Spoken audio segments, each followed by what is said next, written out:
Again, we're going to continue to look together in the book of Jeremiah. Jeremiah, it's a book that most pastors, most Bible teachers stay pretty far away from. They might pick a verse now and then that appeals to them, but insofar as really trying to understand the book of Jeremiah, it's not a very happy book, because it talks about the judgment of God and the judgment of God and the judgment of God, and so people stay pretty far from it. There's another reason, of course, for this, and that is that it's very difficult to understand, and the reason it's difficult to understand is because we're learning that it has to do with the Great Tribulation period, which we are in. And until we get to that point in time, God doesn't give us understanding of a lot of the detail of the Bible. Therefore, those who have tried to understand Jeremiah in the past have been able, of course, to learn certain truths from it, how God operates in the past and so on. But insofar as really understanding what it is driving at, no, they were unable to do that. And that wasn't any fault of their diligence or their spirituality or anything of that nature. It just wasn't time. Verses that previously were very difficult to understand, now suddenly we're finding they're opening up, and we're beginning to see that there's a lot more there than we ever suspected. And this is very true of the whole book of Jeremiah. Now, in our last study, we covered a very, very important consideration, namely that the book of Jeremiah was written primarily for us today. Now, we have to be careful. The whole Bible, of course, is written for believers at any time, or for the world at any time.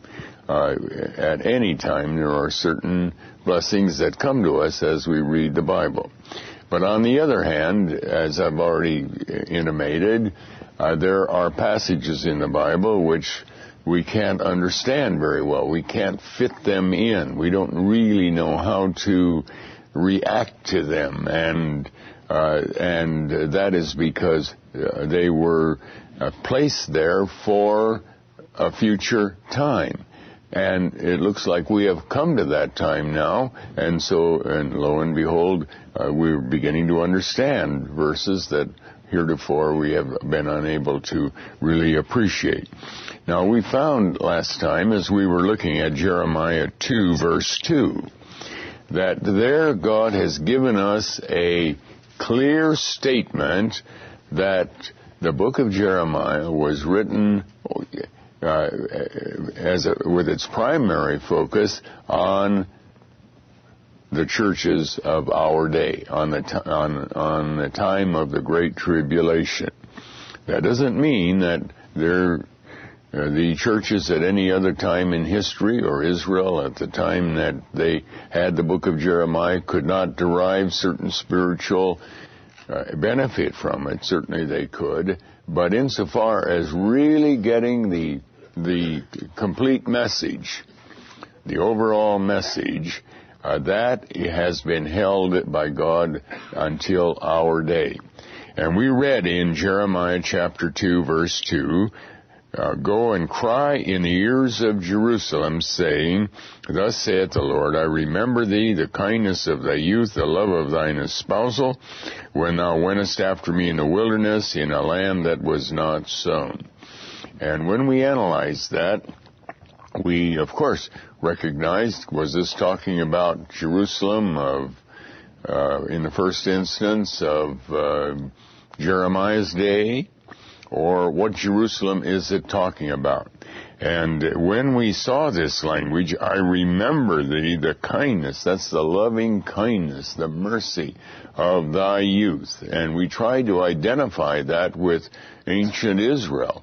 We were unable to do that. Everything that we read virtually in the Old Testament or the New Testament is negative about Israel. And it's summed up in Hebrews chapter 3, that they perished in the wilderness because of unbelief. There were very few who actually entered into the land of Canaan. Actually, Joshua and Caleb were the only two individuals older than 20 years of age when they left Egypt who finally entered into the land of Canaan. And the reason is that they did not believe. They were under the wrath of God. And as long as they were under the wrath of God, there was no love for God, because love for God only comes when we have become a child of God. And then we looked at Jerusalem again, and we found that Jerusalem also can be talking about the churches and congregations. And remember, we saw that there is a Jerusalem above that consists of all the believers in the congregations. There's a Jerusalem below, and God differentiates these in Galatians chapter 4, and that is the Jerusalem that consists of those who are trying to get to heaven on their good works. They are trying to get there by keeping the law. They're still in bondage to the law. And that is the Jerusalem that makes up the churches and congregations of our day, or at any time in the New Testament history. That is what Jerusalem is made up of. And this is the Jerusalem that identifies with the whole New Testament church age. The whole New Testament church age. And then when we went back to Revelation 2 and Revelation 3 and saw the nice things, the very lovely things God said about some of the 7 churches that were in existence at the beginning, then we could see reality. Then we could say, yes, before the earth was sown, before the gospel had really gone out into the world, there was a very, very decided holiness in these churches and a love for God. And remember, in the church at Ephesus, God says, I have this against you, that you have lost your first love. And by that statement, he's saying, you did have love. You did have love. And so, and the espousal has to do with the marriage relationship. Those who had become believers became the bride of Christ. And once we become the bride of Christ, then we begin to exercise love for Christ. And this is what God has in mind when the church was first sown. And so that means, and this is talking about the message that Jeremiah is to bring. Look at verse 1. Moreover, the word of the Lord came to me, saying, Go and cry in the ears of Jerusalem, saying. And so it is to be cried in the ears of the churches and congregations that are part of the church age. And this is the message of the book of Jeremiah. However, we don't have to build our case just on this one verse. When God gives proofs, He multiplies proofs. If we now go, and later on we're going to back up and we're going to start going through these verses that we're skipping, because we don't want to avoid those verses. But right now, if we go to Jeremiah chapter 3, we find another statement that can only identify with the New Testament church age. We read in verse 3 of Jeremiah 3, Therefore the showers have been withholden, and there hath been no latter rain, and thou hast a whore's forehead, thou refusest to be ashamed. Now that's a very, very special statement, because it's talking about the latter rain. And when we go through the Bible, every reference to the latter rain has to do with the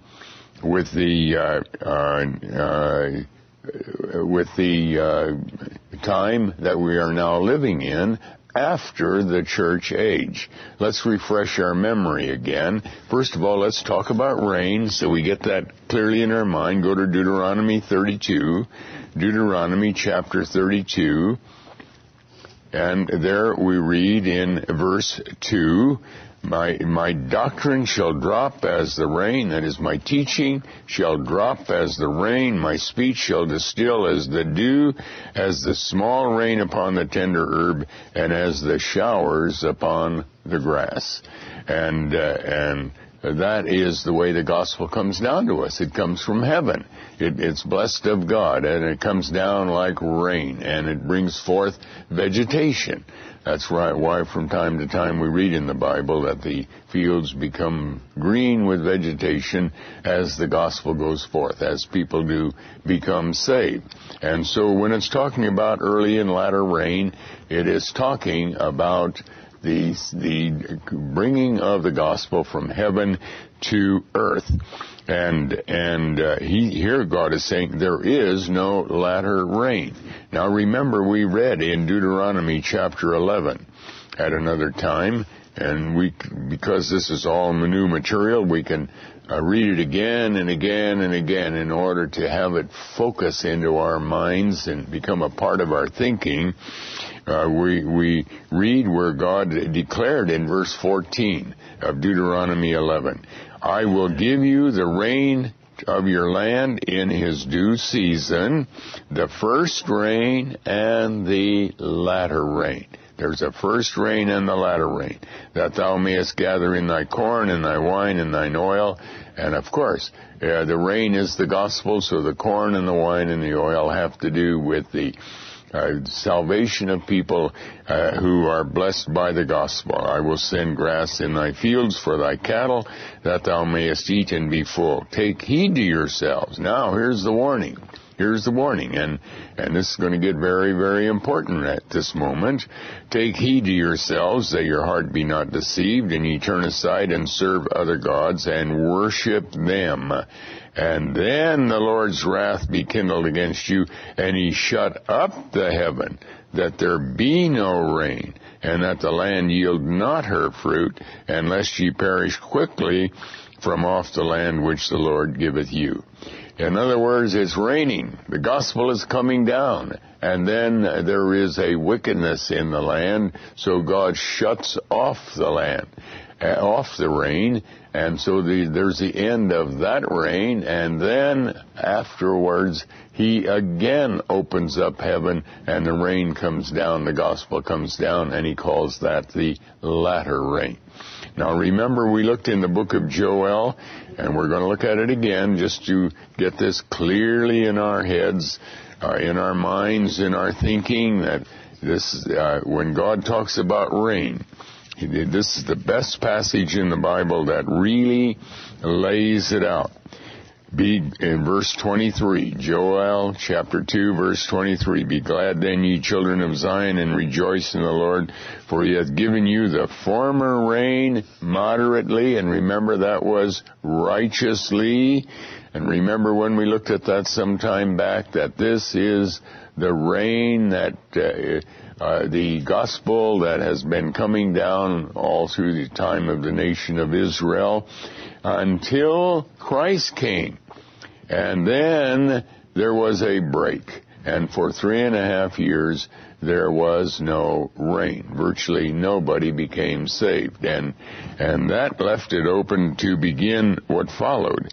He hath given you the former rain, or the early rain, righteously, and he will cause down to come for you the rain, the former rain, and the latter rain after the first. And this is talking about the New Testament rain. There is the early rain, that was the sending forth of the gospel during the church age. And then there is a break of 3.5 years, and then comes the latter rain. And that ties us right back into Jeremiah chapter 3, where he says that there is no, how did he put that in Jeremiah chapter 3? He says, there is no latter rain. In other words, implying that the early rain has come, but there is no latter rain. And the latter rain always has to do with the final act of God in sending out the gospel at the end of the Great Tribulation period. As he says, I saw a great multitude which no man can number, and they were robed with white robes, and they came out of great tribulation. That is the latter rain. But there is no latter rain in the book of Jeremiah. It's talking about the fact that there has come a time of spiritual famine. Why? Remember we read in Deuteronomy 11? It's because there is wickedness. There is wickedness. And that's the early rain came to an end in the New Testament era because of the wickedness of the churches, and God has brought judgment upon them. Now, you could ask the question, now wait a minute. How do you know that this is talking about the New Testament church? Why can't it be talking about ancient Israel? Well, simply because as long as Israel was was existing and until the time of Christ, there's no language in the Bible that I'm aware of that ever speaks of that as latter rain time. There just is nothing like this, that there was any latter rain during that time. There was the very early rain, the righteous rain, but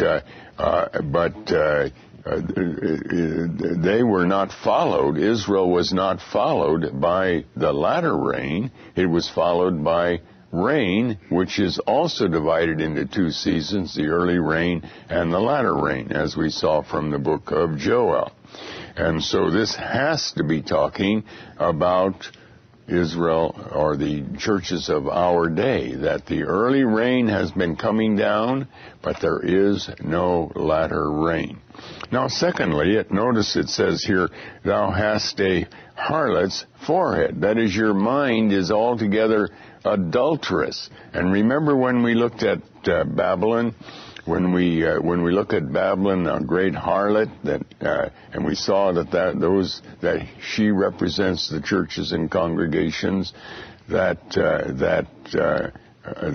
she was a great harlot, and that is because the church is made up primarily of unbelievers who are married to the law of God, and they're committing spiritual harlotry in that they are disobeying God left and right, and so God speaks of the churches as being engaged in great harlotry.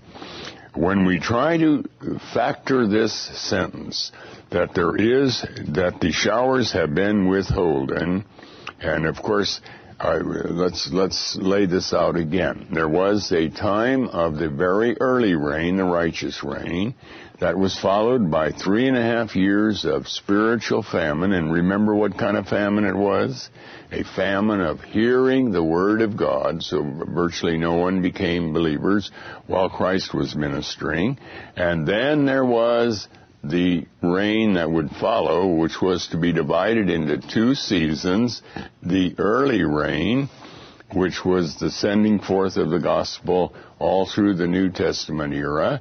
And then there was the beginning of the Great Tribulation, which is typified by also 3.5 years, the 42 months that the temple was being trodden under in Revelation 11, or the 3.5 days the two witnesses are killed, a day for a year gives you again 3.5 years. And during that period, the Holy Spirit is not working in the churches at all. And then comes the latter rain. And of course, the 3.5 years of the Great Tribulation were symbolical years. They were not actual years. But then came the latter rain, during which God again is saving all over the world. And this is what God has in mind here in Jeremiah 3. The showers have been withholden, and there hath been no latter rain. The latter rain should have followed right on the heels of the earlier rain, but it could not because of the wickedness of the churches. And there is that period when there is a famine, hearing the Word of God that comes in between there. All right, so there's, as near as I can tell, there's no way that we can identify this verse with national Israel, because the The famine that existed in the days of Jesus, the spiritual famine, which would have followed the early rain, the earliest rain as it came on the nation of Israel, is not followed by the latter rain. It isn't followed by the latter rain. It's followed by rain, but that is going to be divided into early rain and latter rain. And the only place that this verse can be factored in is right at the beginning of the Great Tribulation, and it fits there very perfectly, and that emphasizes again for the second time that the book of Jeremiah is concerned with our day, with the early and the latter rain, or particularly the latter rain of our day. At this point, we have to discontinue our discussion because our time has run out. In our next study, we will continue this part of the book of Jeremiah, and we trust that in the meanwhile you may be praying, first of all, reading the Bible, and praying that you might have some understanding of it, and above all, that you might be obedient to it, and that I might be obedient to it, because we, all of us, have feet of clay, and we know that only the Bible is trustworthy.